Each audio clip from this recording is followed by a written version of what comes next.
os saco otro tema, porque hablando también de oro, dólar, es verdad que Rodrigo nos dijo eso de que no sería extraño, ¿no?, ver el dólar, cuando se dice normalmente que el dólar tiene que corregir para que el oro suba, no sería extraño ver al dólar mantenerse fuerte. El Dixie, que aguanta en el nivel de 106, no termina de corregir, de hecho está bastante fuerte en los últimos meses. Y el euro y el oro disparándose en las últimas semanas. Aprovecho para preguntaros por los bonos, que es la otra gran cuestión de los inversores. Claro, a partir de qué momento, ya lo veíamos hace unas cuantas semanas, ese nivel del 5% podía llegar, parece que ya ha llegado en el 10 años, hoy o esta madrugada durante un momento ha habido ese nivel del 5% en el 10 años. A partir de aquí seguimos viendo entradas de flujo en el TLT, los grandes gestores siguen añadiendo capital. ¿Puede ser ya un interés atractivo fijar a 10 años ese 5%? ¿Realmente hay posibilidad de llegar a un 7, 8%, como decían algunos gestores o grandes inversores? Bueno, Ackman, ¿no?, estaba corto y seguía corto en bonos. Yo me extrañaría muchísimo verlo. De hecho, salió, si no me equivoco, ayer, ¿no?, el máximo volumen en TLT, que ya ha corregido casi un 50%, si no me equivoco. Es una barbaridad. Decía un miembro de la Reserva Federal que era una corrección ordenada de los bonos. Yo no sé qué tiene por ordenada cuando estamos ante el mayor crash de la historia, ¿no?, mayor crash de la historia, ¿no? Bueno, yo veo una zona evidentemente muy atractiva, y más cuando salen estos volúmenes climáticos y empiezan a entrar flujos institucionales. Desde luego es interesante. Ayer escuchamos a Powell, que no quedó muy claro, ¿no?, lo que quiso decir. No es el mejor comunicador, ya lo sabemos, pero desde mi punto de vista fue más dovish de lo que se ha vendido, ¿no? Desde mi punto de vista hemos alcanzado ya la tasa terminal. Tardaremos en ver pivot, pero desde luego sí creo que es una buena zona. Sabemos que no se pasa del pánico a la euforia hablando en precio de un día para otro. Por lo tanto, es normal que acumulemos durante un tiempo, pero tarde o temprano empecemos a ver recuperación del precio. Así que, desde mi punto de vista, sí, muy atractivo. Bueno, yo no estoy de acuerdo con respecto a lo del bono, a la cotización del bono, ¿no? Bueno, en primer lugar, decir a la audiencia que ha dicho Basagotti, ¿no?, que estar corto de bonos es estar largo de rentabilidad de los bonos. Es decir, la inversa del precio es la rentabilidad, ¿no? Porque cuanto más riesgo asumes, por menos precio quieres comprar un determinado activo, ¿no? Pero yo creo que no aguanta, una economía no aguanta con un bono al 5%, es imposible. Y con unas hipotecas que se están dando al 8%. Es que en cualquier momento se va a romper algo, pero si el problema no es dónde está la tasa terminal de la FED. Si es que yo creo que el mercado, cuando intenta ponerle precio a eso, pues se está equivocando. Si el problema no es ese. La pregunta que se tiene que hacer el mercado es ¿cuánto tiempo va a mantener la Reserva Federal los tipos elevados y dónde está el suelo de tipos de interés? Porque a partir de ahí vas a tener que hacer el descuento de flujos, ¿no? No es lo mismo descontar beneficios futuros o traerte una renta del futuro al presente al 10% que al 5%. Es que el valor presente cambia completamente, se reduce a la mitad, ¿no? Y es ahora mismo con una tasa libre de riesgo, que se supone que es el bono americano, al 5%, ¿qué mínimo que le exijas a la renta variable? Un 10%. Pero es que, señores, el Nasdaq está cotizando a 45 veces, casi 45 veces beneficios. El Nasdaq está cotizando a 35 veces beneficios. El Nasdaq está pagando un 2,5% al año, cuando la tasa libre de riesgo está pagando un 5%. No tiene ningún sostén eso. Es una anomalía y una ineficiencia al corto plazo como un caballo. Y las FAN, señores, tanto que nos gustan y tal, y yo he sido defensor de ellas, están cotizando a casi 50 veces beneficios. Es decir, necesitas 50 años para recuperar la inversión si estás invertido en las FAN. O lo que viene siendo lo mismo, un 2% de rentabilidad anualizada, contra un 5% que te está pagando la tasa libre de riesgo, Estados Unidos. Por favor, si eso es insostenible el corto plazo. Está bien claro. Gustavo, el S&P 500 a 25 veces ventas y un 4% de rentabilidad es igual de anomalo, ¿no? Tú defendías que el suelo está en 4.200, ahora mismo, evidentemente, el dinero es normal que persiga esas letras, ¿no? Como dices, libres de riesgo, es que están un 5, incluso un poquito por encima. Es que es absurdo, ¿no? Ahora mismo estar comprando a estos niveles, o parece, ¿no?, desde la teoría económica, S&P 500 o bolsa con la volatilidad que ello conlleva. Pero no desde la teoría económica, sino desde el sentido común del bolsillo. Tú no puedes estar recibiendo un 4% por arriesgar o por no conocer unos flujos de caja cuando la tasa de libre de riesgo te está pagando un 5%, cuando Estados Unidos te está pagando un 5%. Yo digo que el Standard & Poor's 500 se va a 4.200 por decir algo, pero mi opinión es que con esta cotización actual y con lo que yo creo que viene encima, que es un suelo de tipos de interés prolongado en el tiempo, el Standard & Poor's 500 no puede estar cotizando por encima de los 4.000 puntos. Es imposible, va contra el sentido común del ser humano. Opiniones de todo esto que comenta Gustavo, que comenta José, Equity Risk Premium también, que es un poco lo que comentaba Gustavo, ¿no? ¿Cuánto ganamos de extra por asumir el riesgo, que al final es la renta variable, que es más arriesgada que la renta fija? En función de la duración que tengas, claro está, que se lo digan también a Silicon Valley Bank y a Signature Bank. Pero claro, es verdad que el Equity Risk Premium está en mínimos históricos. Es que no hay incentivo casi por exponerse ahí. Pero Totalmente. ¿los bonos es una buena oportunidad o, bueno, dentro de lo que tampoco sabemos qué va a pasar, pero a nivel rentabilidad-riesgo? Muy interesantes los puntos de mis compañeros. Vamos a ver cómo empiezan las colocaciones de deuda. Por ejemplo, si el bono americano da un 5%, la pregunta es, ¿cuánto se le va a pedir a una empresa, por ejemplo, de un bono basura? ¿Se le va a pedir un 9%? ¿Se le va a pedir un 10%, un 11%, un 12%? ¿Van a poder emitir deuda al 12-13%? ¿Son sus negocios viables a esas tasas de interés? Entonces, cuando veamos si eso...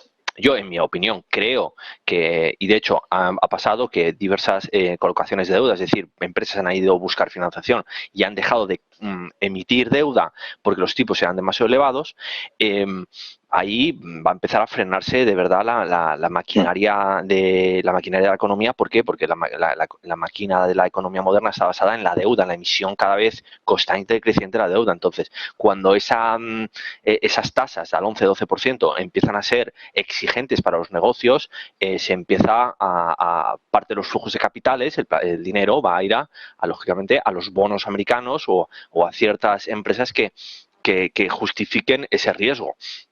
Yo particularmente no veo que hay muchísimas colocaciones de deudas que me parecen mucho más interesantes tener en cartera que tener una acción, sobre todo en el contexto actual, porque vas a asumir el riesgo incierto de una acción cuando puedes conseguir colocaciones de deuda muy buenas al 6, 7, 8%. Eso es el sueño dorado para muchísimas carteras. Entonces, dicho esto, en el corto medio plazo yo no veo como que justifique el riesgo, el binomio riesgo-beneficio, estar puramente expuesto a bolsa, sobre todo con todos los riesgos que estamos viendo en la economía actualmente.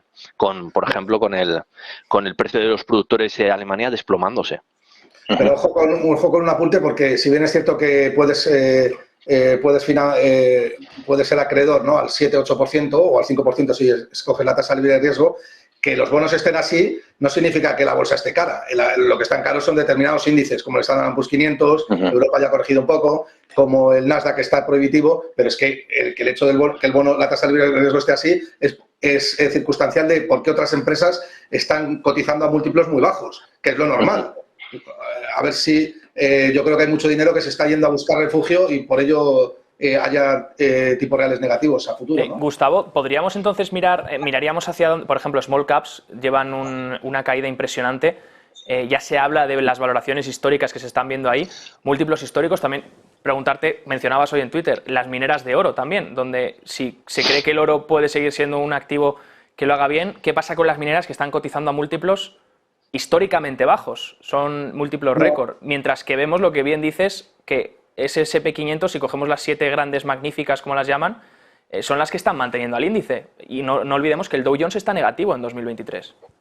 Sin duda, donde hay que hallar valor o donde más fácilmente vas a encontrar valor es en los sectores más castigados o lo que más ha caído por un principio de sentido común, al margen de que el hecho de que algo caiga no significa que esté barato, sino simplemente que ha caído. Lo que pasa es que es más probable hallar valor donde hay en un sector que ha caído mucho, ¿no? Obviamente. Dicho lo cual, hay empresas o mineras de oro que no tienen ningún sentido. Es que no tiene ningún sentido la cotización. Es que yo me las he mirado por activa y por pasiva y no tiene ningún sentido. Las mineras de oro llevan una corrección en promedio del 50% desde los máximos del año 2000. Y ahora mismo están cotizando como si el oro estuviera a 1.200. Está en el mismo nivel que en el año, si no me equivoco, que en el año 2016, cuando el oro estaba a $1.250 la onza.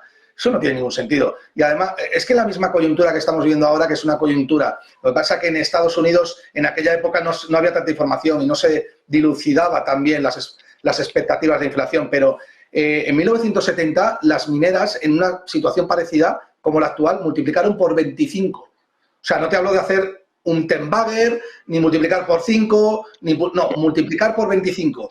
Y el oro, tal y como está cotizando ahora, debería estar llevando a las mineras a multiplicar por 2 o 3, que es lo que sucedió, está en una situación parecida a la del petróleo hace un par de años, cuando disparó el barril por encima de $100 y los productores de petróleo estaban cotizando a 3 o 4 veces múltiplo. Entonces, eso no tenía ningún sentido y luego el mercado lo corrigió. Pues eso es lo que yo creo que va a suceder también en las mineras de oro. Por eso yo estoy invertido en mineras de oro, no por otra cosa, a pesar de que es un sector que ha tenido un histórico muy malo, ha tenido mala asignación del capital, muchos management, perdóname la expresión, pero la han cagado con el CAPEX, pero eso... Todo eso es otro escenario, ¿no? Y de todo se aprende. Barrick Gold lleva una subida en 2 semanas que es una barbaridad. Es el primer productor de Estados Unidos y lleva una subida entre un 10 y un 15%, ¿no? Entonces, bueno, yo creo que es un posicionamiento interesante estar invertido en productores de oro, ¿no? Rodrigo, opiniones sobre esto, también donde hallar valor, a lo mejor, si quitamos esas 7, puede que encontremos algo a lo mejor a mejores precios. Sí, bueno, decir que antes... José. Antes hemos dicho que es absurdo las cotizaciones de las 7 magníficos. Bueno, cuidado, están poniendo en precio también pues esta irrupción de la inteligencia artificial, que luego igual barre con productividad y realmente estaba bien puesto el precio, que nadie conocemos el futuro, pero desde mi punto de vista pues es un poco absurdo esas valoraciones. Pero bueno, quién sabe, ¿no? O sea, que la teoría económica dice una cosa, pero luego el ciclo cambia mucho y el mundo también, ¿no? A mí otro sector que me gusta mucho es la plata, ¿no? Un poco ligado a lo que comentaba Gustavo de las mineras de oro y el propio subyacente, el oro. La plata, que ahora mismo, yo le llamo el oro con esteroides, ¿no? Es mucho más volátil y estamos viendo cómo los principales productores, México y Perú, también están reduciendo mucho su producción. La oferta parece muy inelástica e incluso escasa y la demanda, tanto incluso a nivel de refugio como también bueno, pues como metal industrial, sabemos que se utiliza mucho en las energías renovables y que puede haber mucha demanda. A mí es un activo que también me gusta mucho, le espero un gran recorrido, incluso con mejor performance posiblemente que el oro. Esto es una opinión personal, así que bueno, lo añado también como opción a vigilar si la audiencia tiene interés. A mí me gustaría discutir con Gustavo, pero hoy no voy a discutir mucho, la verdad, porque estoy de acuerdo con el tema de las mineras de oro. Hace mucho que no discutimos, Sí.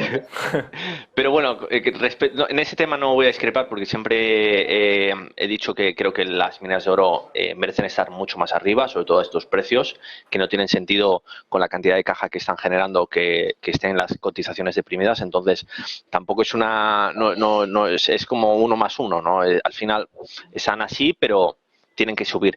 Y respecto a los bonos, decir que yo creo en la reversión a la media. Yo creo que el TLT no merece estar en 80. No creo que vayamos a ver en el largo plazo tipos de interés altos, al 7-8%, sostenidos a los próximos 3-4 años. Y entonces creo que vamos a volver a un crecimiento exiguo de la economía dentro de los próximos años y entonces los bonos van a volver a subir y van a volver a subir con fuerza. De hecho, estamos viendo como ciertos, como el cobre, como ciertos metales industriales, pues están deprimidos en el precio, señalizando que tampoco ahora mismo hay una situación de crecimiento económico. Qué bueno, Rodrigo, que comentes el principio de regresión a la media, porque este año, de hecho, nos hemos llevado hemos visto cómo ese principio se ha aplicado en muchas cosas, ¿no? En la inflación, también en los tipos de interés, como comentaba Gustavo, esa normalización también de tipos que ha llegado y que ahora la cuestión es ver cuánto tiempo se mantienen ahí. Como siempre, es un placer teneros a los tres el viernes por la noche. Nos vamos con muchas lecciones, con mucho aprendizaje y con mucho análisis para planificar la semana que viene.